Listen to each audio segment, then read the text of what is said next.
আসসালামু আলাইকুম। আমি না কইলেও নাই, না কইলেও থাকতে পারি না। কেমনে থাকপাম? আমাদের গ্রামের এই যে দেখছেন ফুলাফান, কিন্তু আপনার দেখছেন কিভাবে সাঁতরাইতে আছে, এটা কিন্তু আমাদের গ্রাম। মানে খুবই আরামে তারা গোসল করে, কোনো মোটর লাগে না, মাগনা।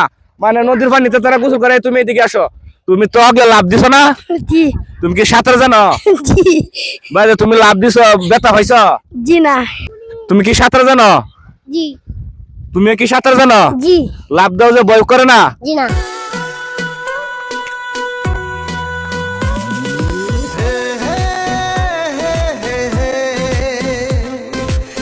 এই যে দেখছেন, এটি কিন্তু আমার গ্রাম, আমাদের গ্রামের ফুলাফান। মানে অনেক মানে সাহস, বুক ভরা সাহস। আপনারা সবাই মানে ফুলাফান, মানে যারা সাঁতার না জানে তারা কোনো সময় নদীর ধারে যাইতে দিবেন না।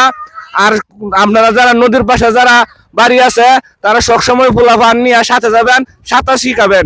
যেহেতু আমাদের মনে করেন নদীর পাশে বাড়ি আছে, ফুলাফান সবসময় সাথে নিয়ে যাবেন, সাঁতার শিখাবেন, নিশ্চিন্তে থাকবেন। আমি মাটির মানুষ, স্বামী।